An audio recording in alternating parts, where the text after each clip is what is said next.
pour les barres protéinées, comme j'ai faim, je vais en manger. Je me dis, c'est le moment de vous les présenter, voir ce que j'ai trouvé. Parce que franchement, j'en suis assez contente. Alors j'ai tout trouvé chez Decat, honnêtement. Il y a sûrement des moyens de faire autrement, de fabriquer soi-même ces barres ou tout ça. Mais moi, pour la nourriture, j'ai choisi l'option de ne pas prendre de réchaud. Alors après, il n'y a pas de bonne ou mauvaise décision, hein. C'est vraiment propre à chacun. Moi, le réchaud, pourquoi je ne l'ai pas pris? Parce que déjà, on est en période où il y a pas mal d'incendies en ce moment, donc j'avais pas envie de prendre le risque, et deux, c'est même interdit sur certaines parties du parcours. Donc pas de réchaud pour moi.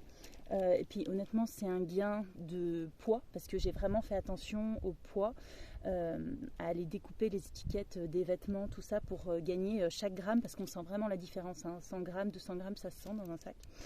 Donc pas de réchaud, ce qui évite aussi les casseroles, tous ces machins. Donc franchement, le plus compact, le truc qui se conserve et qui dépanne vachement bien, c'est les barres protéinées. Il y a sûrement d'autres choses. Moi, pour l'instant, j'en suis à ça. Je débute. Si je trouve autre chose, ou le jour où je trouve autre chose, je vous en parle.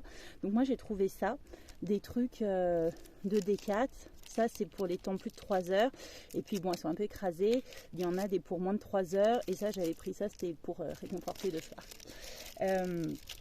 Donc moi, j'ai mangé celle-là. Et franchement, ça permet de quand même bien caler. Ça apporte l'énergie qu'il faut, parce que quand on est en rando, on mange des petites quantités, mais très souvent. Moi, je dois manger à peu près toutes les heures pour avoir le carburant nécessaire. Et je pense même honnêtement que j'ai perdu un peu de poids depuis le départ, puisque je sens que mon sac me tient moins bien sur les hanches maintenant, alors qu'au départ, ça me faisait des bleus au niveau des hanches. Ça appuyait bien. Donc voilà. Après aussi, au niveau nourriture, j'ai un sac de riz, vous savez, pré-cuit, les riz 3 minutes, et j'ai un sac de semoule, parce que si jamais je trouve rien, je peux les laisser tremper. Donc j'ai des sacs qui sont étanches. Vous savez, les sacs congélation, je vais vous montrer, ça c'est ma trousse de toilette, mais c'est le même principe. C'est en fait, on met là-dedans, on verse de l'eau, et on laisse ça tremper en marchant 1 heure, 2 heures. Et en fait, du coup, c'est prêt. Donc ça, c'est vraiment pas mal. Et après, moi, j'ai choisi de me ravitailler quand je passe dans un village. Je prends à la boulangerie une tarte aux poireaux, un bout de pain, un bout de fromage dans une supérette. Comme ça fait vivre l'économie locale. Moi, ça me permet de varier un petit peu, on va dire.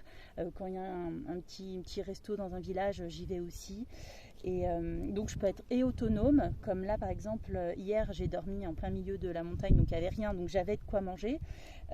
Aujourd'hui j'ai probablement être en plein milieu de la montagne aussi, donc j'ai de quoi me ravitailler si besoin. Et puis je joue aussi sur les réserves disponibles localement. Et puis après en chemin, comme c'est l'été, on trouve des baies, on trouve des myrtilles, des framboises, des fraises des bois, des mûres. Donc c'est une saison sympa. Voilà, après la cueillette sauvage, il faut vraiment connaître. Si vous ne connaissez pas, il ne faut pas vous amuser à faire ça. Parce que je ne sais pas si vous avez vu le film Into the Wild. Je ne voudrais pas vous le spoiler, mais ça ne se passe pas très bien pour lui. donc voilà. Donc pour la nourriture, franchement, J8, moi ça se passe bien. J'ai pas eu de soucis. Et au contraire, je suis contente d'être équipée pour dire que je peux me débrouiller quand il n'y a rien, parce qu'en fait sur ce parcours qui est quand même assez fréquenté, il y a quand même des grosses zones où il n'y a rien du tout. Donc voilà. Et pour l'eau, j'en profite. Moi je suis partie avec 2 bouteilles d'1,5 litre car moi j'ai pris Volvic. Il y a plusieurs pareil, écoles là-dessus. Il y en a qui préfèrent la poche à eau. Moi je tenais pas à avoir une poche à eau, parce que déjà j'aime bien m'arrêter et poser vraiment le sac quand j'ai besoin de faire une pause. Donc là ça m'y oblige. Les bouteilles je les garde à l'intérieur, je les mets pas sur mes poches externes, parce que ça me permet de les garder au frais toute la journée et pas qu'elles aient de bout de plastique. Et du coup en faisant des pauses, ça me permet de voir aussi où j'en suis du niveau d'eau, parce que sinon moi j'ai tendance à boire un peu toute la journée et je me retrouve vite à sec. Donc là pour moi c'est parfait. Après je fais de la pub pour Volvic, c'est pas le but, hein, mais moi j'aime bien leurs bouteilles, ça paraît bizarre, mais parce qu'elles sont pas trop fines et elles sont pas trop épaisses ou trop lourdes non plus. Donc au niveau résistance à prendre les chocs dans le sac, à pas se plier quand on remplit parfois une cascade, ou celle de la copine à qui j'étais partie, ça se tassait complètement, elle n'arrivait pas à la remplir. Moi ça se tient. Donc voilà, je suis contente de mes bouteilles. Et pareil, ce que préfère aussi dans le fait d'avoir des bouteilles, c'est que j'ai 2 réservoirs. Donc là par exemple je suis sur une route où je n'ai pas d'eau potable pendant plus de 20 bornes. J'ai vidé une bouteille déjà, j'ai trouvé une source, je l'ai remplie, mais comme je ne sais pas à quel point l'eau est potable, moi je traite avec un truc spécial dont je vous parlerai au niveau de la pharmacie. Mais voilà, je suis contente que ce soit qu'une seule des 2 bouteilles qui soit traitée, pas l'autre. Et si je trouve autre chose entre temps, je rechangerai l'eau. Donc voilà, je pense qu'on a fait le point au niveau bar. Là, vous voyez, je suis au sommet. Je ne sais plus où je suis, honnêtement, mais je suis dans un sommet. C'est magnifique, la perte de vue. Je vois des vaches et c'est beau. Vraiment, c'est beau la ronde.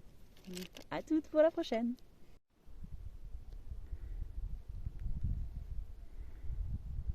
Et voilà, je suis au sommet du Bouget. Et j'ai oublié d'en parler dans la partie nourriture.